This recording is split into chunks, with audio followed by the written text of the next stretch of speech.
I am back for part two of the video that I was making earlier today. That's for people that are struggling with being people pleasers and compulsive do-gooders. If you don't know a lot about what that means, the prior video I talk a lot about that, as well as where these patterns come from in terms of our experiences in life that may cause us to become more people pleasing or compulsively do good all the time.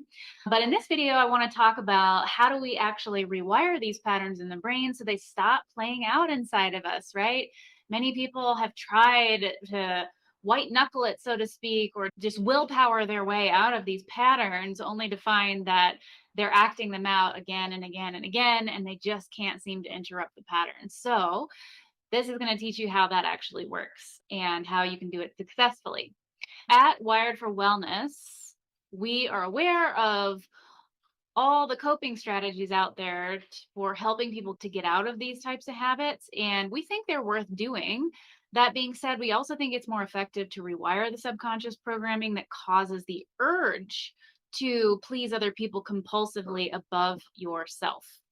So, the way that I like to rewire anything in myself or for somebody else is to start by collecting information.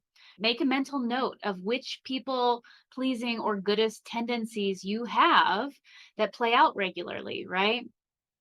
Um, do you find yourself primarily doing this in romantic relationships? Do you find yourself mostly overdoing it with your children? Do you find yourself wanting to do this mostly in a work world because you feel insecure in that world?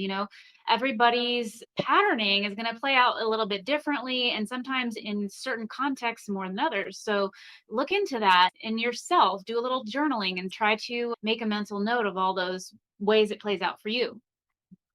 Some other examples of that might be like some people, because they're so conflict averse, will tend to please others the most when someone is upset with them. Otherwise, in life, maybe they're not doing a lot of that. But when somebody gets mad at them, then those tendencies or behaviors come out. Or is your issue more about saying no when somebody wants something of you, right? If somebody's like, oh, could you please help me move from my apartment to another apartment on Saturday? I don't have movers, blah, blah, blah, blah, blah. Is that your situation in which this would come out the most? Or is your biggest hangup the struggle to express your own emotions? For some people, that feels very unsafe, particularly when somebody else has a different opinion or a different type of emotional reaction to whatever is going on. And so they then hide how they feel. Or is there a certain person or a few people that really bring out this pattern in you? And why do you think that is? Those are good questions to answer for yourself. Do you tend to overgive or please when you feel bad about yourself and you need some praise as a pick me up? That's a really, really common situation in which this tends to occur. Is many people with these patterns, the worse they feel about themselves in the moment, the more likely they are to do whatever somebody else wants, even if it doesn't actually feel good to them to do that. They are seeking the praise, and that is worth it to them. So then ask yourself, what kind of beliefs underlie this behavior of people pleasing for you? These beliefs you can then bring to brain training processes and rewire them so that they stop ruling your thoughts, feelings, and behaviors.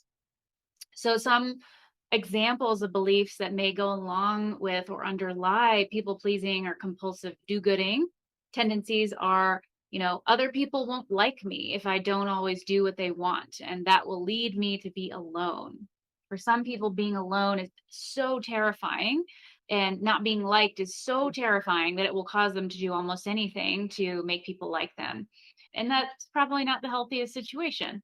Another belief that might come up is something like, I cannot feel good about myself unless others are happy with me or think that I'm a good person. Another one might be, it's selfish to think of myself first or equally to others.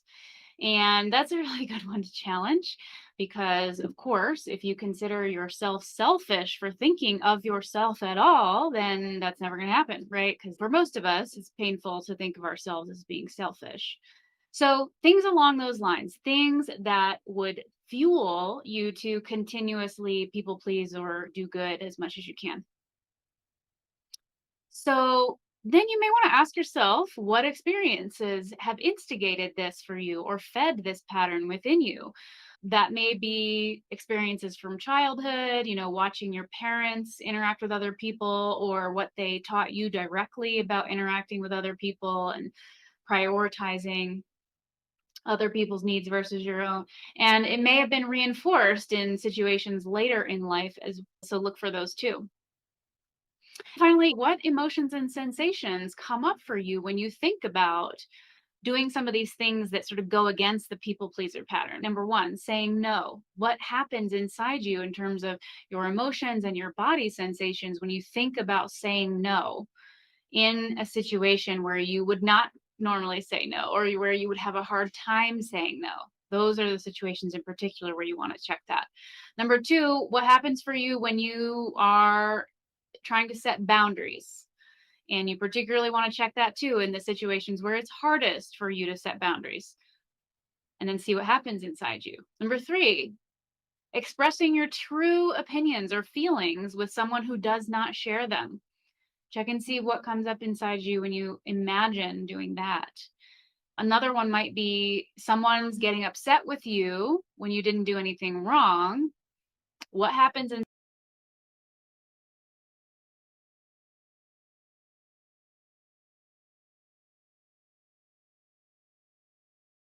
That's a good thing to look at. Number five, feeling good about yourself aside from what you do for others, right? Can you imagine a situation in which you could feel good about yourself aside from all the things you do and you give to others? And I'm not saying it's a bad thing to feel good about yourself for giving to others. It's not. But the problem usually comes when that is the only reason you feel good about yourself, right? Because there do often come times in life when we can't give so much to others. We don't have as much to give. Good example might be you're a new mom and you are just barely getting by, sleeping like 3 hours max a night and barely functioning during the day, right? That would be a situation in which you're giving a lot to that baby, but that means you don't have a lot to give to others, right? Can you feel good about yourself in a situation like that? Or let's say you're sick, right? You are chronically ill and you are barely functioning, right? In that situation, you may not be able to give much to anyone.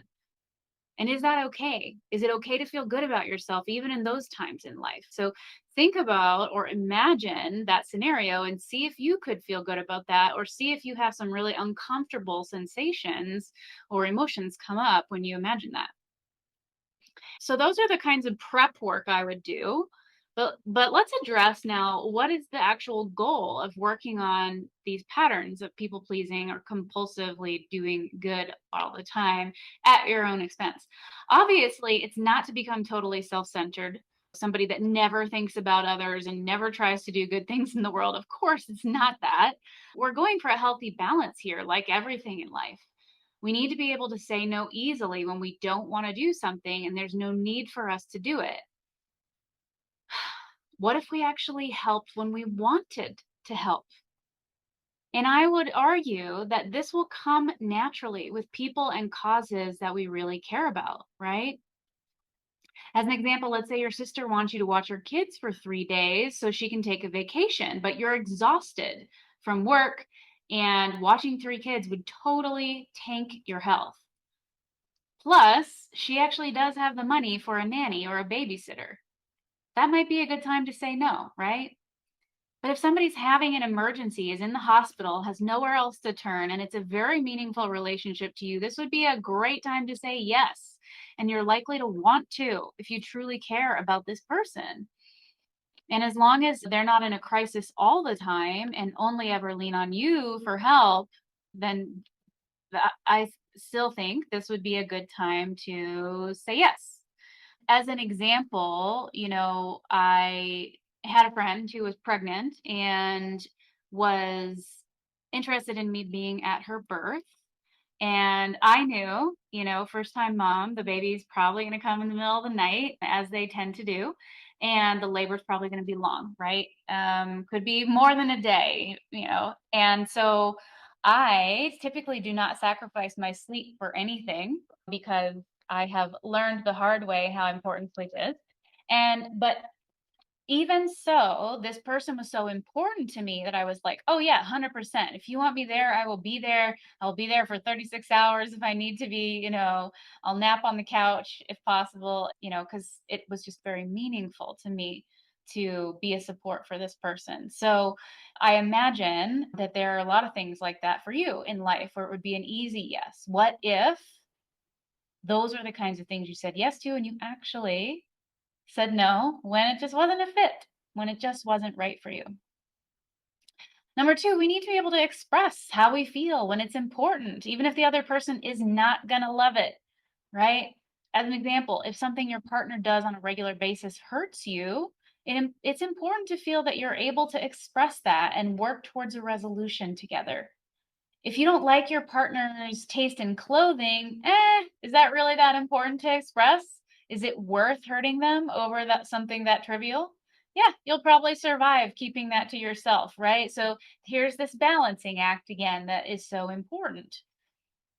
Number three, we need to be able to set boundaries around how much time and energy and resources we can give while maintaining our own health and stability, right?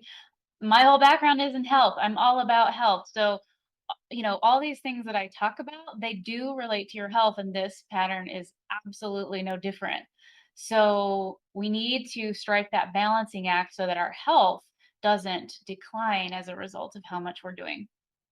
And if we didn't do anything obviously hurtful, we shouldn't be overly apologetic or take all the responsibility for other people's feelings. Many human beings' emotional reactions to things actually are coming from their past experiences, and their perception of reality. And that doesn't mean don't take accountability for anything. No, absolutely not. If you're a jerk, or you do something that's not nice, take responsibility, right?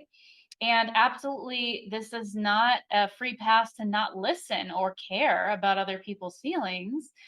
It's just saying that for those of you out there who tend to try to take responsibility for everything in order to keep the other person happy, that is a detriment to you. And I think there is a balancing point for that too. And number five, we should be able to get to the point with rewiring the brain where we feel worthy of love and appreciation with a balanced approach to taking care of ourselves and being helpful to others.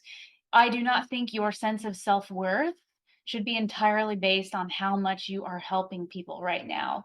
Although I do also love helping people, I have at times in my life done it to the detriment of myself. And so I had to learn this lesson the hard way, and I had to find lots of reasons to love myself and appreciate myself outside of that during times when that really wasn't feasible. So, there are some ways to start confronting these habits while you work on rewiring their neurological roots, because that's what they are. They are habits. They are something your brain has practiced so much that it's become like an automatic default response to please the other person or to do the right thing, whatever the right thing is in that situation. So, here are some ways that you could start confronting these habits in your day to day life while you are rewiring the neurological basis for them. Number one, when somebody asks you to do something, tell them you need to think about it and give yourself time to really get in touch with what you want. Many people just go with what first comes into their head, or it's not even a thought. They react, they just say yes before they have even actually considered it. This is a very common thing that people pleasers do. And so, the biggest way to help your brain learn that there is another option is to actually give yourself time to consider the other options, right? So, pausing, as they teach in a lot of uh, the meditation background, is actually really, really helpful for changing neurological habits. It's not the only thing you're going to need to do to change that habit. That's definitely not going to be enough. But during that time that you pause to actually consider it, that is actually a moment where you could help your brain feel safe with whichever choice you make, whether it is doing what that person wants of you or not. If you're able to do that, and we give you a lot of neural retraining tools in the Wired for Wellness program to help you do that, if you're able to get yourself to a place of feeling really calm and really at peace with whichever decision you want to make, then you will actually be able to make a clear decision for yourself based on your own real desires, not just based on your patterning. The second thing that you can do is, when you're getting angry and resentful or you are feeling taken for granted, pause and ask yourself if you've been giving more than you wanted to. Oftentimes, when we feel taken advantage of or we feel angry and resentful about how much we've done for something and for someone else and how little they may have reciprocated by comparison, actually, what we're mad about is how much we have given and how depleted we feel from it when we didn't really want to be doing it. Taking that pause will actually give, and asking yourself that question will actually give you some time to find out for yourself what the real issue is, and if this is actually a situation in which you just need to dial it back, give less, and say no more. And that pause moment is also a moment when you can actually help yourself using neural retraining tools to release all the anger and resentment. Because ultimately, if you keep saying yes, regardless of what the other person is asking for, if you keep saying yes, you're depleting yourself. You're really angry and resentful at yourself, right? So that's not an emotion that's helpful for you to carry around. So let's let it go. And these tools that we offer help you to successfully do that. Number 3, start setting clear boundaries for yourself. Like, one of the things that I did with my work, where it was my biggest issue with overgiving, is, when I first started my career, I would be like answering emails at 9 o'clock at night, and the same on the weekend. And I would be taking too many appointments in a day, more than I could really handle, and things like that. So I had to start setting clear boundaries. So I asked myself, what would feel good to me in terms of my work life? And you can ask yourself this in terms of whatever you are overgiving to, right? What would feel good to me in terms of how much I am giving and how much I am saving for myself in my relationship with my children or in my relationship with my parents or whatever it is where you are overgiving, right? And starting from that point of the ideal, it actually becomes much, much easier to determine what your boundaries should be. Starting from the place of where you are, which is pure chaos and pure overwhelm, you might actually be tempted to just say, I don't want to do any of it. Right? But that may not actually be your truth. You may actually be wanting to do some of it, but you're just doing too much. So ask yourself, what would feel like the ideal? What would feel best? And then work backwards from there, right? So I knew for me that it was going to be very important for me to not work before a certain time every day or after a certain time every day. It was very important for me to not work on the weekends. And it was very important for me to not ever put aside my self care unless it's an emergency. And so I set very clear boundaries. I was like, okay, I don't work after 8 p.m. or before 9 a.m. I don't work on the weekends, and I set specific times for my self care. So those are the kinds of boundaries that I set, but you'll just have to figure out what it is for you in the situations that you're in. And then if you don't stick to those boundaries, let's say you set them, but then you kind of regress into people pleasing and you walk all over your own boundaries, have compassion for yourself, right? Changing these patterns is a process. It doesn't happen overnight. It can happen quite quickly with neural retraining with the tools that we use. However, it still takes some time. It still takes some practice, some repetition for your brain to go, oh, okay, there is a different way. I get it now, and start doing that for you, right? So don't be punitive with yourself as you are making these changes. That doesn't help anything. Then another one, find things to love about yourself aside from what you do for others. Maybe take some time to journal and really reflect on what else you love about yourself and what else others love about you and so many things, right? I don't It doesn't really matter to me where you find that sense of self-worth, but that sense of self-worth should be so big and so broad and encompass so many different parts of who you are that no one thing could ever topple your sense of self-worth, right? The belief system that I think is most helpful for people that struggle with self-worth is really the belief that your self-worth is inherent. Just your existence is enough. And that is your most foolproof type of belief system for feeling good about yourself. So I'm a big fan of that one, actually. Obviously, that sort of belief system can be troublesome when you have people like with narcissistic personality disorder or something like that. But for the average person, that's a really helpful belief system because most people are struggling with a ton of insecurities. Then finally, practice getting in touch with your true feelings and emotions when you are by yourself. And then actually imagine expressing them to other people and having it go really well. Oftentimes, over the course of time, through bad experiences we've had with expressing ourselves, whether with our parents or later in life, we've all had some bad experiences with that where somebody jumped down our throat or made us feel silly or dumb for whatever we thought or felt, or what have you.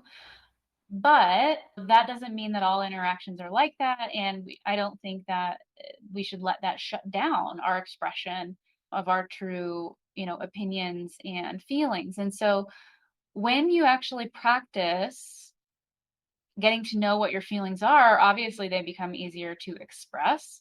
But also, when you actually envision expressing them to somebody and having them be really well received, you're actually teaching your subconscious that it's safe to express yourself. That can help sort of prime the pump for you to get better and better at that as you practice in your day to day life and as you rewire these patterns. All right, cool. I hope you found this video helpful. If you did, please like it, please comment, and consider subscribing so that other people can find this information too. And if you want to rewire your own people pleasing or do gooder patterns, use the links around this video to get started doing that today. All right, thanks for listening, and I will see you in the next video.